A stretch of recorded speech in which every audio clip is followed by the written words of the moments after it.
Hello and welcome back to another lesson. In today's lesson, we're going to talk about the passive voice. So what is the passive voice? The passive voice shifts the focus from the who performs an action to the action itself or the object receiving it. This grammatical structure is essential for formal writing, scientific reports, and situations where the doer is unknown, or less important than the result. The structure of it, to be and past participle. For example, the cake is eaten by who? We don't know. When to use it? We use it when doer is unknown, action emphasized, or formal context. Present simple passive, the formation of it, am, is, are, and past participle. The verb to be changes based on the subject, singular or plural. For example, computers, notice here with an S, computers are used every day in offices worldwide. English is spoken in many countries. English is singular. What is the purpose of it? It describes regular actions, habits, or general truths where the focus remains on the object rather than who performs the action. Past simple passive. The structure is was, were, and past participle. My first computer was repaired 6 months ago. This form is ideal for discussing completed action in the past where the emphasis lies on what happened to the object, not who performed the action.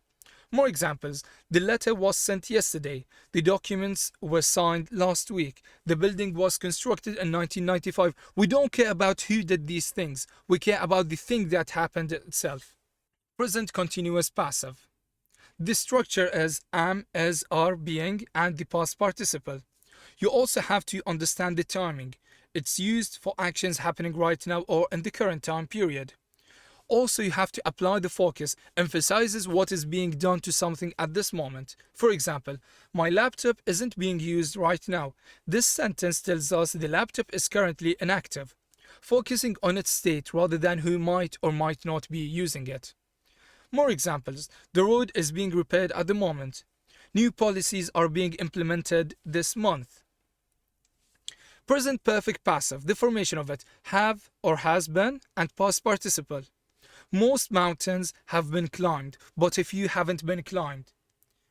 The key uses describes completed actions with the present relevance, connects past events to the current situation, emphasizes results rather than the person who achieved them. How to identify passive voice?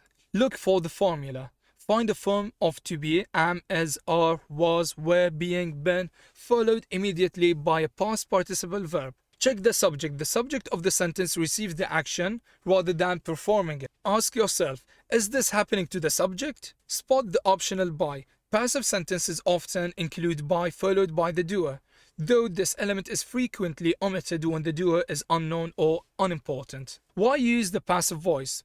Shift the focus. Direct attention to the action or object rather than who performed it, making your writing more objective. For formal context, essential for academic writing, scientific reports, business documents, and formal instructions. Unknown doer. Perfect when you don't know who performed the action or when it is obvious from context. Example in context. The report was submitted on time. This focuses on the important fact that the report is in, not on who submitted it. Common mistakes to avoid. Mistake number 1, overuse. Don't overuse passive unnecessarily. It can make sentences wordy, indirect, or unclear. Active voice is often clearer and more engaging. All sentences should be written in passive. This is incorrect. Mistake number 2, confusion with verb to be. Remember, not all sentences with to be verbs are passive. She is happy uses to be as a linking verb, not to form passive voice. Mistake number 3, excessive passivity. Too much passive voice makes writing feel distant and impersonal. Balance is key. Use active voice for direct, powerful statements. So now let's summarize it all. We use the present simple are, is, are being used with the regular actions. Past simple was repaired, completed past. Present perfect have been climbed, past to present. Present continuous is being used, current actions. So the key formula, passive voice, verb to be, and past participle. The tense changes with the form of to be, whilst the past participle remains constant. Ready to practice? Now I want you to write 4 sentences using the present simple, past simple, present perfect, and present continuous in the chat. See you in the next lesson.